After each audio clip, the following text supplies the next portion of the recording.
Айыл чарба Кыргыз Республикасынын экономикасынын башкы таянычы болуп саналат. Өлкөнүн жумушу күчүнүн 40%га жакыны айыл чарбада иште, бул тармакты ички дүң продукциясынын 20%-ын камсыздайт. Тилекке каршы коммунизм доору аяктагандан кийин бул секторду модернизациялоо абдан жай ыргакта жүргүзүлүүдө. Айыл чарба адистерин айтымында айыл чарба тармагы реформага муктаж деп эсептешет. Акыркы мезгилде мал жандыктарын сыртка экспорттоодо коомчулукта кандай кайчы пикирлер жаралууда. Экспорттун айынан эттин баасынын жогорулап кетиши да бирден бир себеп.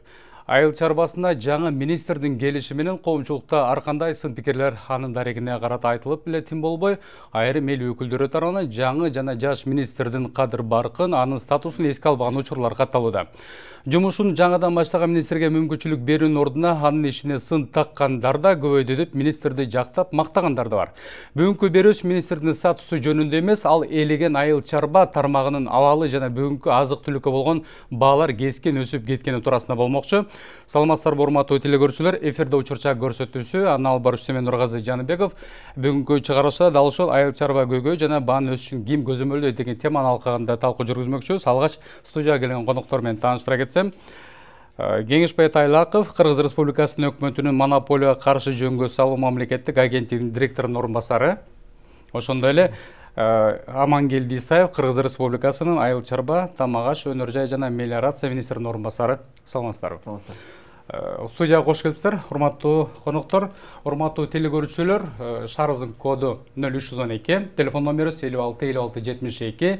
Эгерде сиздерди кызыктыра турган суроолор болсо, биздин түз эфирге телефон чалып, өзүңүздүн сурооңузга жооп алсаңыз болот. Урматтуу коноктор, бүгүнкү талкуубузду алгач ошо айыл чарба министри тармагынан баштагым келип жатат. Бүгүнкү күндө ушул айыл чарба тармагында бир абал көңүл жылытарлык эмес болуп жатат да, анын айланасында ар кандай мындай сөздөр жүрүп жатат. Учурдагы айыл чарба министр өнүктүрүүнүн стратегия бир жолдору барбы, кандай иш-чаралар жүрүп жатат? Саламатсыздарбы? Сиздин алдыгы айтып кеткен титрдагы айтып атпайсызбы, айыл чарбасында биздин 40% эмгектенет деп. Цифра кичине башкачараак. Бизде айыл чарбасында, то есть айыл жергесинде ушул айыл чарбасы менен иш алып барган биздин калктын 65% ушул түздөн түз. Ошол жерлерде врач болобу, мугалим болобу, ошол айыл чарбасы менен өзүнүн огородун айдашат, өзүнүн жерлерин айдашат. Коросунда болобу, баягы фермердик чарбасы болобу, ошо мал чарбасы менен дагы иш алып барышат да. Бул акыркы статистика боюнча берген маалымат, Бул көп жылдан бери ушундай. Эми биздин жана 6,5 миллиондун 65 ушул 65% айыл жеринде турат, ошо айыл чарбасы менен заниматься этет.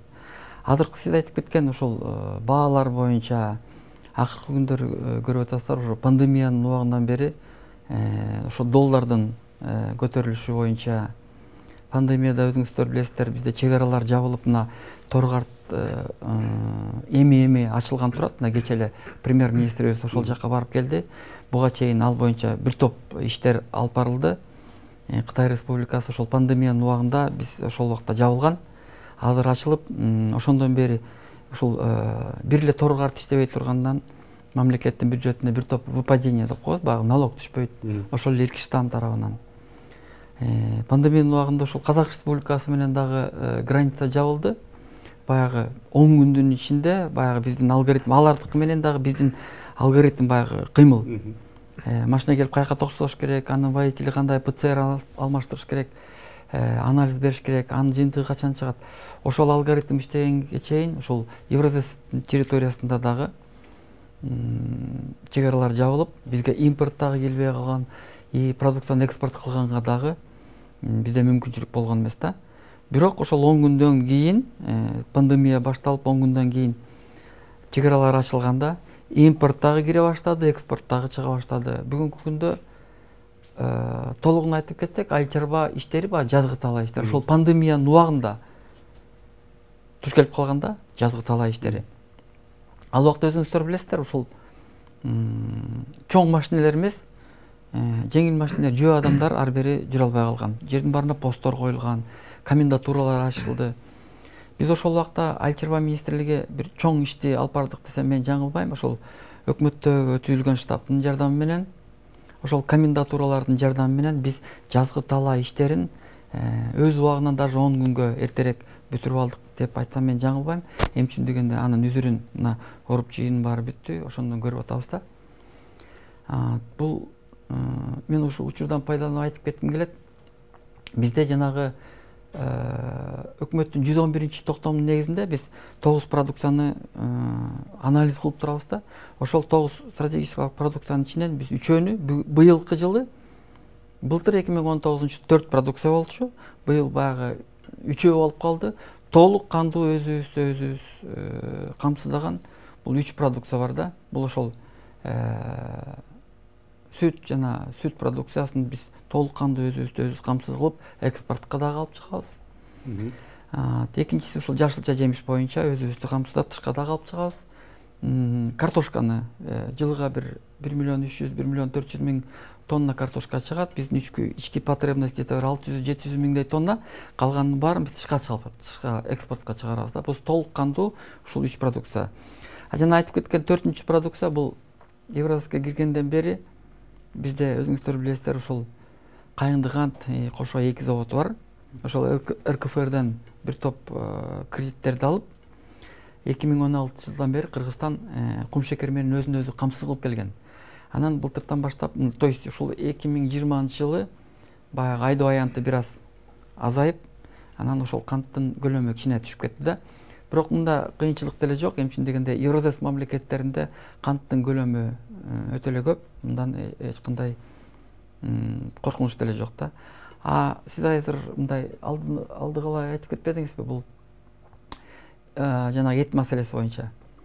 Кыргызстан өзүн өзү жанагы ири мүйүлдүү малдын эти менен кой эчки малдын эти менен өзүн өзү мындай толук кандуу камсыз кыла албайт тыштан. Бирок ушул ири мүйүлдүү малдар менен кой эчкинин эти почти что кирбейт десек болот да. Бизге көбүнчөсү Евразестен биз где-то 58 миң тоннадай ушул тооктун этин тыштан алып киргенге мажбурбуз да. Амангелди мырза, кечиресиз, сөзүңүзгө аралчы. Биз эт маселесине кайрылабыз дагы алдыда. Кийинки суроону Кеңешбай мырза сизге берип келип жатат да. Азыр коомчулукта азыр эң эле элди түшкө салган бул азык түлүккө болгон баа күн санап өсүп атат да. Ушуга эмне себеп болуп да, жана бул маселе боюнча ошол сиздердин тиешелүү мекемеңиздер бир көзөмөлдөө иштерин жүргүзүп жатабы? Кандай маселелердин алкагында иштеп жатасыздар? Салмастарбы, туура негизинен азык түлүккө болгон баа эркин атаандаш шартында, эркин экономикалык абалда ошол биздин соода сатык жүргүзгөн ишкерлер тарабынан же болбосо сатуучулар тарабынан баалар өздөрү аныкталып, рынок шартында суроо талапка жараша иштер алып барылат да. Жалпысынан белгилегенде бүгүнкү күндө биз негиздүү баа көтөрүү, анан негизсиз баа көтөрүлүү деп белгилеп алсак болот. Анан бул баанын өсүшүнүн шартына кээ бир факторлордун тийүү шарты бар да. Бул сырткы фактор деп койсок болот. Бүгүнкү күндө ошол эле мисал келтирсек, өсүмдүк майынын баасы биз 85%-ын өсүмдүк майынын 85%-ын бул сырттан алып келебиз, Россиядан, Казакстандан. Россиянын өзүндө дүң баасы 40%-га чейин өскөн август айынан бери. Ошол шарттан андан сырткары биздин ишкерлер өсүмдүк майын алып келүүдө же башка азыктарды алып келүүдө доллардын эквивалентинде мындай келишимдер түзүү иштерди алып барат. Ушулардын таасири астында биздин ички рынокко да таасирин тийгизди. Бүгүнкү күндө ички рынокто биз 80-90дон алып аткан майлардын баасы 120-130дун тегерегинде да. Бул ошол себептен баа сырткы негиздүү факторлордун негизинде көтөрүлүп атат. Негизинен 3-4 биз азыкка баа мындай кыйла эле жогорулат десек болот. Мисалга алсак, ошо жыл башынан бери мына кант, кум шекерге баа 37%-га чейин жогорулады. Кум шекер дагы бул негизинен биржалык товарларга кирет, биржалык товарларга. Мунун баасы ошо биржаларда чечилет. Ошондой эле быйыл Россиядагы түшүмдүүлүк жана ошондой эле Өзбекстанда дагы билесиздер, баягы засуха болгон убагында алар дагы таасирин берип, ошол сырткы факторлордун негизинде биздин дагы быйыл ушу көлөмү азыраак болуп калды. 120 миң тоннага чейин болсо, бизде ошонун жарымын чыгарат да, калган сырттан алып келебиз. Бул жерде да албетте ошо сырткы факторлордун негизинде 38-37тен дүң баасы болсо, бүгүн биздин ички мындай ошол кумшекерди чыгарган жана кайындаган компаниясы 45 сомго чейин бүгүнкү күндө дүң баасы аныкталган да ошол тарабынан. Ошон үчүн рынокко да таасирин берип, рынокто 55 сомго чейин болуп атат бүгүнкү күндө. Бул негиздүү факторлор. Эт өзүбүздөн чыгат, бирок этке болгон суроо талап күчөп, бул эми ошол Өзбекстан тараптан, Өзбекстан мамлекети арзан насыяларды, кредиттерди берип, ошол мал чарбачылыгын өнүктүрүү багытында. Анан ошол эле Казакстан өзү бир тараптуу жапкан, негизинен алганда сыртка чыгарбоо боюнча өзүнүн чечимин чыгарган. Ошондуктан биздин эттерге тирүүлөй малга суроо талап күчөп, анан эттин баасы дагы бир топ жогорулады. Бүгүнкү күндө ошол эле Айыл чарба министрлигинин сунушу менен өкмөткө мындай сунуш киргизилип, чектөө киргизилгенден кийин эттин баасы бир 50 сомго чейин төмөндөдү десем, мен жаңылышпайм. Бүгүнкү күндө биз тараптан тийиштүү иштер жүрүп атат. Бул кандай иштер? Бүгүнкү күндө тийиштүү иштер булар сурамжылоолор, талдоолор, ошондой эле ишкерлик субъекттер арасында, ири соода түйүндөрүнүн арасында, ошондой эле биздин ошо соода сатык жүргүзгөн жарандардын арасында түшүндүрүү иштери да жүрүп атат да. Бул жерде 4 багытта мындай жөнгө салуу механизми каралган. Биринчиси бул превентивдик иш-чаралар. Бул ошол биз бүгүнкү күндө өткөрүп аткан түшүндүрүү иш-чаралары. Экинчи механизм бул интервенция деп коет. Бул Россияда көбүнчө баягы базарда көлөм азайып кеткенде матрезерв системасынан базарга ошол кандайдыр бир товарды алып чыгып, анан көлөмүн көбөйтүп, анан баага таасир берет. Үчүнчүсү жанагы азыр Айыл чарба министрлиги тарабынан сунушталып кирген бул чектөөлөрдү киргизүү сыртка. Эң баягы акыркы механизм бул жөнгө салуу механизми да. Баа кескин бир айдын ичинде жогорулап кетсе 20%дан ашык. Анда Кыргыз Республикасынын өкмөтүнүн ыйгарым укугу бар. Алар жөнгө салуу киргизе алат. Бүгүнкү күндө жыл башынан бери ушул мисалы үчүн ошол эле майга 48%га чейин жогору болду биздин баамда, биздин талдоолордун жыйынтыгы менен. Бул жерде биз азыркы мезгилде жөнгө салуу киргизбесек дагы, бул негиздүү, негизсиз ошол жагына көңүл буруп, тийиштүү иш-чараларды алып барып атабыз да. Бир нече жолу жолугушууларды өткөздүк, ошол эле Айыл чарба министрлиги менен чогуу, ири ишкерликтер субъекттер арасында, ошол алып келгендер арасында, ири алып келген биздин ошол өсүмдүк майын болобу, башка товарларды алып келгендер арасында, ошондой эле ички биздин соода сатык жүргүзгөн ушул биздин ишкерлер арасында да жүргүзүп атабыз. Ошондой эле апта сайын жергиликтүү бийлик менен чогуу биз жерлерде биздин аймак түзүмдөр аркылуу сурамжылоо жана ошондой эле талдоо иштерин жүргүзүп атабыз да. Бул тыкыр азыр өкмөттүн дагы көзөмөлүндө, биздин дагы көзөмөлдө. Биздин негизги милдет негизсиз баа көтөрүүгө жол бербөө, керектөөчүлөр менен ошол ири соода түйүндөрү болобу же сатуучулар болобу ошонун арасында балансты камсыз кылып берүү да. Ушул жаатта иштер жүрөт буюрса. Мен ойлойм бүгүн албетте керектөөчүлөр тарабынан да нааразычылыктар көп. Анан эми бул бүткүл эле дүйнө жүзүндө болуп атат. Азык-түлүк рыногу ЕАЭС мамлекеттеринде баардык дүйнө жүзүндө бул жөнгө салынбаган чөйрөлөргө кирет да. Ошон үчүн жөнгө салынбай, рынок механизмдери аркылуу гана иштер жүрүп атат бүгүнкү күндө. Кескин көтөргөн учурда албетте жөнгө салуу кирсе Кыргыз өкмөтү тарабынан биз тийиштүү иш-чаралар жүргүзөбүз.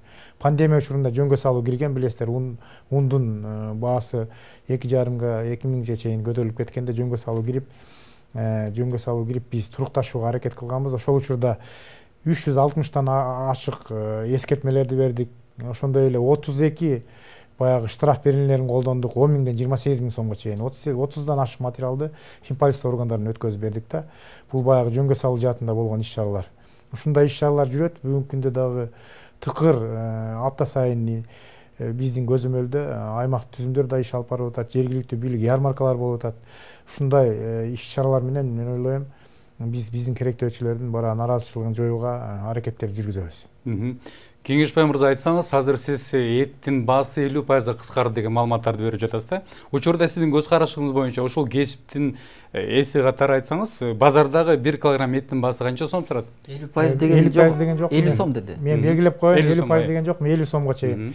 Өзүңүздөр билесиздер, базарда 480ге чейин чыгып кеткен, ушул эле биздин базарларда. Бүгүнкү күндө 400 сом тегерегинде, мен өзүм дагы кече күн көрдүм, 410 ушул тегерегинде болуп атат. Бирок Кыргызстанда этке монополия жок да, сиздин көз карашыңыз боюнча. Бүгүнкү этке эмес, азык-түлүк рыногунда бир дагы монополдук деңгээлге болгон биздин ишкерлик субъекттери жок. Ошон үчүн монополияга каршы орган тарабынан түз мындай кийлигишүү жок да. Эгерде монополдук мындай деңгээлге болгон субъекттер болсо, анда биздин өзүбүздүн мыйзам бар. Ошонун алкагында иш-чаралар жүрөт. Бүгүнкү күндө атаандаштык мыйзамынын алкагында иштер жүрүп атат. Бул жөнгө салынбаган чөйрөлөр. Эттин баасы мен 40 сомдон 50 сомго чейин төмөндөдү бүгүнкү күндө. Бул биздин анализге да салыштырмалуу. Бүгүнкү күндө Кыргыз Республикасынын аймагында еттин орточо баасын айтып атам, максималдык минималдык 400 сомдун тегереги, орточо баасы. Сиздер ошол эле учурда мисалы үчүн базарда мен сатуучу болсом, же болбосо ошол мал чарбачылыгы менен алектене турган болсом, сиз ошол мал саткан адамга, же болбосо ошол базарда саткан эт саткан сатуучуларга ушундай баага мындай чектөө киргизесиздерби? Кимдерди көзөмөлгө аласыздар? Бүгүнкү күндө биз сурамжылоо иштерин жүргүзүп атабыз. Эгерде жөнгө салуу кирип кескин көтөрүлүп кетсе, анда албетте еттин баасы бул малдын баасынан мындай көз каранды да. Ал жерде жемдин баасын да карашыбыз керек. Алдарында бүгүн жемдин баасы да көтөрүлгөн. Малдардын баасы дагы мурда өзүңүз билесиз 50-60 миңге сатылып аткан азыр 70-80 миңге чейин жогорулган малдын баасы. Ошон үчүн еттин баасына да таасирин берген да. Булардын баардыгын талдоонун жыйынтыгында биз дыкат мындай изилдеп, тактап анан иштеди алып барабыз. Бул жөн эле болбойт. Бүгүнкү күндө жөнгө салуу жок. Бүгүнкү күндө түшүндүрүү гана иштерин жүргүзүп атабыз. Андан сырткары ошол Айыл чарба министрлиги тарабынан сунушталып жана өкмөттүн чечими чыккан. Ошол чектөө киргизүү боюнча, тыюу салуу боюнча ошолордун баягы таасири кандай болот? Ал жагына да көзөмөл жүргүзүп атабыз да. Бүгүнкү күндө таасири болду. Буга мындай кескин түшпөсө дагы мындан ары жогорулап кетпеси жагын мындай камсыз кылуу боюнча иштер жүрүп атат да. Андан да жогорулап кетиши мүмкүн болчу. Себеби дегенде өзүңүз билесиз 480-500ге чейин чыккандан кийин 600ге чыгышы мүмкүн. Бүгүнкү күндө ошол бааны туруктуу кармоо боюнча да иштер жүрүп атат да. Чоң рахмат. Амангелди мырза, айтсаңыз, мынакей буга чейин деле мисалы үчүн быйылкы жылдын эсебинен пандемия өзгөчө бир себеп болду да дыйкандардын ишине, же болбосо азык түлүктүн кымбатташына. Пандемияга чейин жыл сайын эле айыл чарба тармагында бир буга чейинки министрге да бир картошка маселеси боюнча дагы бир чоң критикалар, сындар айтылып келгенде, масал маалымат тарабынан, ошол эле журналисттер тарабынан министрдин каанасына чейин кирип, ошол картошка, чиреген картошкалар көрсөтүп, дыйкандар ушул жаатта жабыр тартып келе жатат дейт да. Учурда ушул министрликке дагы нараачылыктар көп болуп атат. Ошол министрликтин мынакей жаңыдан дайындалган министрдин иши чабал болуп жатабы, же ушул тармакта сиз көп жылдардан бери алектенген эксперт катары айтсаңыз, себеп эмнеде болуп жатат министрликте, эмне тоскоол болуп жатат? Ошол министрликти реформалоо боюнча, же болбосо ошол бир тартипке жөнгө салуу боюнча. Мынакей өзүңүздөр билесиздер, бул жаңы министрдин келгенине бир айдын эле тегереги болду. Мунун иши чабал болуп атат деп азыртан баа бериш өтө бул туура эмес иш да. Министрибиз жакшы иштерди алып барып атат, бирок бул ошол именно ушул убакка ал жаңы келгенде ушул убакка кагылып калды да. Пандемиянын убагынан бери башталганда, ошол февралдын аягы, март айынан баштап, бул биздин эле мамлекет эмес, бул пандемия бүткүл дүйнө жүзүнө таасир бербедиби? Мисалы үчүн ушул эле доллардын көтөрүлүшү, баалардын көтөрүлүшү бизде эле эмес, кошуна мамлекеттин баарында бар. Кошуна мамлекеттердин аты кеңешбай айтып кетти. Казак Республикасы дагы ушул экспортко тыюу салган, малдын экспортуна тыюу салган. Эмне үчүн дегенде алар дагы байкашты. Көбүрөөк чыгып баратканын байкашып туруп анан экспорт койду. Ага контролдош бул малдын баары менчик элдики. Бирок Айыл чарба министрлиги мамлекеттик баягы орган катары бирден бир милдети бул азык түлүк коопсуздугун көзөмөлдөө. Азык түлүк коопсуздугу деген эмне? Бул жакта баягы купуя сырлар дагы бар да, мен аны айтпайм. Просто баягы физиологический норма менен санап келгенде биз ошо менен 6,5 миллионго биздин элдин санына азык түлүк канча запасыбыз бар, канча кампабызда канча запасыбыз бар, канчаны импорттайбыз, канчасын биз экспорттайбыз, күнүгө расход болот да. Ошону минустап турабыз, анан калдыктарыбызды санайбыз. Мындай айтканда, мисалы үчүн жанагы алда айтып кеткен 9 продукциянын, мисалы үчүн хлебопродукт деп коесуз, ундан жасалган продукцияга бир айда бир адам бир айда 9,6 килограмм ун азыктарын өзүнө баягы тамак ашыкка колдонуш керек да. Картошканы болсо 8,5 килограмм, 8,2 килограмм картошка бир айда. Жашылча жемиш 9,5 килограмм. Ушундай сан бар. Ошону биз ар бир адамга күнүмдүк расходторун чыгарып, анан ошол импортты биздин жылыга баягы жазгы талаа иштеринен оруп жууйга келген дүң жүйүү продукцияны ошолордун баарын кошуп отуруп анан физиологический күнүгө ушундай мониторинг жүргүзөбүз да. Ушул мониторингдин негизинде бизге ушул эт багытында кичине мындай жагымсыз цифрлар келип чыкканынан биз ушундай укугубуз бар экен, ошону колдондук.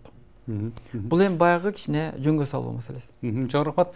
Кеңешбай мырза, айтсаңыз, аймактагы бааларды көзөмөлдөө боюнча ошол сиздердин кызматкерлериңиз тарабынан дагы аймактарда бир топ соц тармактар аркылуу, фейсбуктарда дагы бир топ нараачылыктар жүрүп атат да. Өзгөчө мына Борбор калаада антимонополия кызматы бул жакшы эле бир жумуштарды аткарып, функцияларды аткарып жатканын көрүп жатабыз да. Бирок региондордо сиздердин кызматкерлериңиздердин иштери аябай чабал болуп жатат деп атат. Албетте, биздин негизги ушул багыт бүгүнкү күндө негиз баа көтөрүүгө жол бербей, ушул атандаш шартын иштеген баягы соода сатып жүргүзгөн азык-түлүк жаатындагы маселелер боюнча биз өзүбүздүн тийиштүү пландарды белгилегенбиз, иш-чараларды белгилеп алганбыз. Ар бир аймактык түзүм апта сайын 2 жолу бизге маалымат берип турат. Эмне себептен көтөрүү болуп атат, бул кандай жагдайлардын таасири болуп атат, кайсыл аймакта кандай, ал боюнча биздин тийиштүү тапшырмалар берилген. Кээ бир аймактык түзүмдөр аткарбаган учурда биз өзүбүздүн тийиштүү иш-чараларды, тийиштүү мыйзамга ылайык иш-чараларды жүргүзөбүз да. Бүгүнкү күндө биз негизинен ошол баа бул жөнгө салынбаган баа, мисалы үчүн атандаш шартында бааларды өздөрү аныктайт да.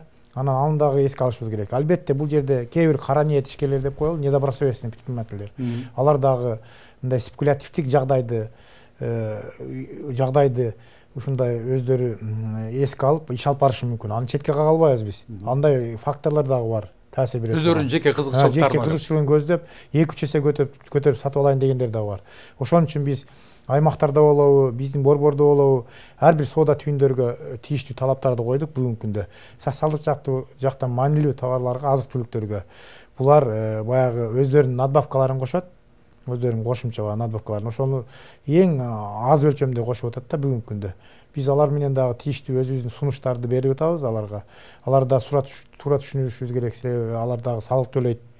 Бүгүнкү күндө саткан ошол азык-түлүктөрүнөн рыноктордо да түшүндүрүү иштерин жүргүзүп атабыз. Ошо биздин ишкерлер арасында кээ бирлери нааразы болуп атат, силердин кандай тиешеңер бар деген дагы бар. Анан албетте аймактарда кемчиликтер болушу мүмкүн бүгүн, аны да четке кага албайбыз. Кээ бир аймактарда бизде аймак менен ушул борбордун ортосунда албетте өзгөрүүлөр бар. Мисалы үчүн ошо транспорт чыгымдары бар. Бишкектен ошол Баткенге же болбосо Ат башыга алып барыш үчүн да бир транспорт чыгымдары бар. Башка спекулятив жагдайлар болушу мүмкүн. Аларга дагы өзгөчө көңүл буруп атабыз да.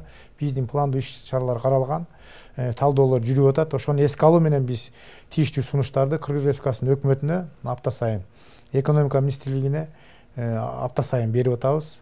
Ошондой эле биз Кыргыз Республикасынын президентинин аппаратына да жөнөтүп атабыз да. Баалар кандай өзгөрүп атат, эмне таасир болуп атат. Бизде аймактарда тилекке каршы 2-ден 3төн эле баягы өзүбүздүн бөлүмдөрдө иштеген кызматкерлерибиз бар. Ар бир аймакта ошол жагда кичине терс жагдайга кызматкерлердин саны аз болуп атат да. Ага карабастан биз баягы тийиштүү өзүбүздүн багытты аныктап, ар бир районго бүгүн мисалы үчүн ошол эле Нарын областын айтсак, бүгүн Жумгал районунда болсо, эртең Актала районунда ушундай иштер жүргүзүп атабыз да. Ар бир аймагыбызда 2-ден 3төн эле биздин кызматкерлер бар да. Ага карабастан тийиштүү иштерди жүргүзүүгө аракет кылып атабыз бүгүнкү күндө. Эми ошол аймактардагы айрым бир соодагерлер же болбосо бир кандайдыр бир ишкана болсун, бир азык-түлүктү өндүрүп чыгарууда өздөрүнө жараша бир бааларды коюп алышса, ага антимонополия кызматы ошо кандайдыр бир чара көрө алабы же эскертүү менен чектелип калабы? Бүгүнкү күндө эгерде жөнгө салынган учурда, бүгүнкү күндө жөнгө салуу кирген жок да. Мамлекет жөнгө салуу өкмөт тарабынан. Анда биз албетте өзүбүздүн талапты коюп, бааны белгилеп, мынанча баадан ашырбайсың деген талапты коюу менен иш алып барабыз да, анан штрафтарды колдонобуз да. Бүгүнкү күндө түшүндүрүү, превентивдик иш-чаралар болуп атат жерлерде, жергиликтүү бийлик менен катарда. Ошон үчүн жеке ишкерлер болобу, ошол азык-түлүк чыгарган ишкерлер болобу, алар баасын өздөрү аныктайт. Биз ал жерде өзгөчө көңүл бурган нерсе бул кескин, негизсиз баа көтөрүлбөйбү, ошол жагына көңүл бөлүп атабыз да. Эмне жагдай болуп атат? Ар биринин өздүк наркын эсептеп атабыз. Мисалы үчүн ошол эле өсүмдүк майы сырттан келсе, ал жерден мисалы үчүн 110 алына турган болсо, бул жерде анын транспорт чыгымы бар, салыгы бар. башка өзүнүн кошкон наркы бар, ошолорду эске алуу менен анын бааны көзөмөл жүргүзүп атабыз да. Ошол эле мисалы үчүн 110го, 120га, 130га келген майды 90 сомдон сата албайт да. Бул артыначы. Ал жагына да көңүл бурушубуз керек. Эгерде өтө эле чектөөлөр киргизилип чектеп койсок, анда запас калбай, ишкерлер алып келбей койсо, анда дефицит пайда болушу мүмкүн. Ошон үчүн бул жерде кылдат баа саясатын жүргүзүү керек. Баардык кызыктуу тараптардын мындай өзүнүн кызыкчылыгын эске алуу менен, ошол эле ишкерлердин, ошол эле биздин керектөөчүлөрдүн кызыкчылыгын эске алуу менен да. Чоң рахмат. Амангелди мырза, айтсаңыз, министр Тилек Токтогазиевдин билдирүүсүндө акыркы маалыматтарга таянсак, Беларусиядан этти импорттоп алып келебиз. Баасы 300 сом тегерегинде айланып калат деген маалыматтар катканда. Бул боюнча сиз кандай комментарий бере аласыз? Бирок коомчулук ошол эле учурда сынап жатат. Бизде сырттан келген, ошол Беларусиядан келген малдын эти адалбы же арамбы деген дагы бир сын пикирлерди айтылып жатат да. Ошол боюнча маалымат бере кетсеңиз. Бүгүнкү күндө мен алдыда айтып кеттим, тыштан ошол ири мүйүздүү малдын эти бизге мындай көп көлөмдө кирбейт. Почти что кирбейт десек болот. Бизге тыштан келген основном ушул токтун эти кирет. Алдыда айтып кетпедим, жанагы биз квота алабыз Еврозастан. Квотага 58 000 тонна деп кирет, бирок эмчин дегенде алды мына Кеңешбай айтып кеткендей, жанагы суу майды өзүбүз 20% камтыйбыз, калган бир 80 000 тоннаны тыштан алып келебиз деп атпайбызбы? Бул токтун эти дагы ошондой да, биз өзүбүз 20 гана пайыз менен камсыздайбыз, калган ошол 80% тыштан кирет да. Ошол Еврозастын территориясынан, Украинадан, башка 3-чү мамлекеттерден кирет. Ага ушундай квота алышып, биздин баягы импортерлор лицензия алышып, улуксаат кагаздарын алышып, ветеринардык контролдон өткөзүп атып, анан алып киришет да. Тыштан ушул малдын эти пока бизге кире элек. Бирок ошол эле ошол сунушту айтып чыкты. Мен келип жатат деп айткым келбейт. Министр мырза ошол боюнча маалымат берди. Эгерде биз Беларусиядан ошол малды алып келе турган болсок, малдын этин 300 сомдун тегерегинде бизге айланат экен, кардарларга бул арзан көрүнүш дегендей сунушун айтты да. Бул эме мисалы үчүн ошол ишти 300 сомдон тыштан алып келген. Бул туура эле кыргыздар баягы жаңы союлган малдын этине көнгөн, баягы тоңдурулган тыштан келген этти бул кандай союлган, жана өзүңүз айткандай адалбы, ошол жагына көбүрөөк көңүл бурабыз. Бул эми биздин министрдин айтканы, бул баягы алдын ала айтса керек, баягы эгер биз ушул тоскоолдукту, запретти койбой, баарын тышка чыгарып ийип, анан ошондой импортталган этке муктаж болуп калсак, анда ошондой вариант бар деген сөздү айткан да. Но Кудайга шүгүр, андайга биз муктаж эмеспиз. Кошумчалап коеюн, албетте туура, ошол эле Беларусияда же болбосо Монголияда дагы эттин баасы бир топ төмөн да. Бирок биздин министрдин орун басары белгилегендей, албетте биздин сапат жагы, кыргыздардын сапатын өзүңүздөр билесиздер. Сапат жагына дагы биздин керектөөчүлөр көңүл бурат, ал эске алышыбыз керек. Бул бир эле эт эмес, ошол эле жумуртканы 1 миллиард керектөө болсо жылына биздин Кыргызстанда, анын 45%-ын гана өзүбүз жабабыз да. Башка 55%-га жакыны бул коңшу Казакстан, башка мамлекеттерден келет. Ал жерде да сырткы факторлордун таасир күч болуп атат да. Мындайча айтканда, азык-түлүк рыногунда жалпысынан баягы сырткы факторлордун тиешеси таасир күч болуп, анан биздин баа саясатына өзгөчө мындай таасир берип коюп атат да. Ошон үчүн бул жерде өзгөрүүлөр болуп атат. Биздин азык-түлүк рыногу негизинен тез таасирлөөчү рынокко кирет. Ошон үчүн тез өзгөрүлүп болушу дагы ошо сырткы факторлорго негизделип атат да. Ошону эске алышыбыз керек. Амангелди мырза, айтсаңыз, un чыгарууда ата мекендик өндүрүүчүлөр, бул көрүүчүлөрдөн келген суроо сыяктуу, келип un чыгарууда ата мекендик өндүрүүчүлөр жабыркап жатышат да. Анткени ошол эле учурда көпчүлүк коомчулукта жанагы керектүүчү ушул un азыктарын көбүнчө жана кошуналардыкын жакшы деп сыпатташат да. Өзүбүздөн өсүрүлгөн будайлардын сапаты начар деп жатышат. Ушул министрлик тарабынан ушул будай өндүрүүчүлөргө кандайдыр бир жардамдар, колдоолор көрүлөбү? Бизде бир 30-35 тегерегинде баягы un чыгарган мелкомбинаттар бар. Бүгүнкү күндө алардын баары толук кандуу иш алып бара алышпайт. Мен билгенден ошонун 50% гана иштешет. Биз ошол бизди un өндүрүүчү ассоциация менен биз байма-бай жолугуп турабыз, айына бир жолу. Алардын жетекчилери менен дагы жолугуп турабыз. Бул тарапта проблема бар. булардын проблемасына мен кошулам, бирок ушу Айыл чарба министрлигинин кичине мындайгы полномочиясы жок экен да. Эмне үчүн дегенде бизге ошол мелкомбинаттардын баарын иштетсек, жумуш орду пайда болот, мелкомбинаттарыбыз иштейт, ошол жумуш ордунда иштеген элдерибиз зарплата алат дегендей. Анан ошол биздин мелкомбинаттан чыккан ундарды базарга алып чыкканда, биздин Казакстандан даяр ун ошол биздин ундун баасы менен чогуу туруп калып атат да бирдей. Эмне үчүн дегенде бул жерде чоң контрабанда бар. Муну биз ачык эле айтып келатабыз. Алдыда айтып кеткен Айыл чарба министрлигинин бул жерде баягы рычагы жок экен. Бирок биз ар дайым биздин мукаммалдарды биз колдоп келгенбиз. Пандемиянын убагында мен учурдан пайдаланып айткым келет. Ошол биздин мукаммалдарга аябай чоң ыраазычылык билгизебиз. Ошо министрликтин атынан, элдин атынан деп да айтсак болот. Ал убакта ушул границалардын баары жабылып, жаздын күнү болчу, март айы. Кампаларыбыз азайып, расходторубуз чоңоюп келатканда, ошол границалар жабылып, импорт келбей калган убакта биз ушул биздин мукаммалдар менен чогулуп, алардын сунушу болду, бизге бир аз тыйын бергиле, биздин готовый контракттарыбыз бар, 1 жума 10 күндүн ичинде биринчи эшелон келет дегенде. Точно ошондой иш алып бардык. Биз аларга жанагы Айыл чарбасынын каржылоо 8 деген социалдык бизде проект бар, ошо кредит берген. Ошол кредиттен 800 миллион сом алып бердик. Бүгүнкү күндө бирок алар ошол 800 миллиондун жарымын гана алышкан. Ровно 10 күндөн кийин алардын биринчи вагондору келип, өздөрүнүн кампаларына түшүп баштады. Ошон үчүн биздин Айыл чарба министрлигинин дагы сунушу бар өкмөттүн астында. Бүгүнкү күндө бул биздин өзүбүздүн ичибиздеги буудайга болгон айдоо аянтты көбөйтүш керек экени дагы байкалып калды да. Анын сапатына да көңүл буруш керек. Сапаты болгондо кандай? Бул клейковина. Клейковина деген бизде мисалы үчүн бир 23кө тегерегинде болсо, 23кө чейинкиси да бар. Андан буудай эки бөлүнөт, баягы твердый, мягкий пшеница депчи. А Казакстандан келген именно баягы клейковинасы да көп, ана твердый пшеница. Биздин мукаммалдар ошо биздин өзүбүздүн жергиликтүү буудай менен импортталып келген буудайды аралаштырып, ун чыгарып, оптималдуу клейковинасы бар ун жасайт да. Сапатына келгенде кандай? Эми бул эң аябай чоң уш да. Тетиги жердин азыктуулугунан баштап, ал ошол буудайдын үрөнүн, сапаттуу үрөнүн алыш керек. Ал буудайды агротехникалык ар бир ыкмалардын баарын жасап келиш керек да.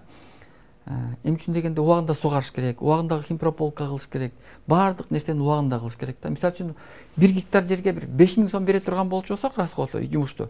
Ошол 5000 сомду бүгүн бербесек, эртең 50.000 сом берсеңиз дагы убагы өткөзүп коебуз да. Ал пайда бербей калат. Ошон үчүн Айыл чарбасында ар бир нерсени өз убагында жасаш керек.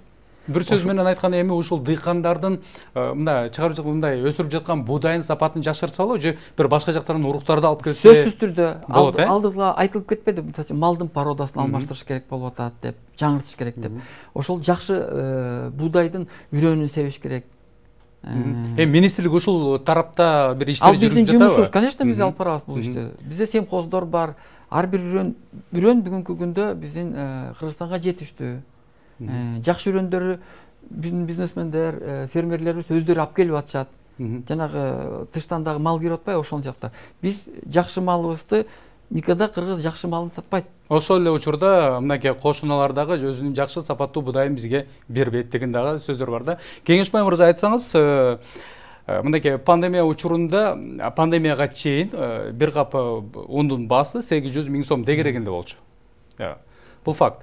Пандемия башталгандан кийин ундун баасы кескин түрдө көтөрүлүп, 1450 сом, 1500 сомго чейин чапчыды да.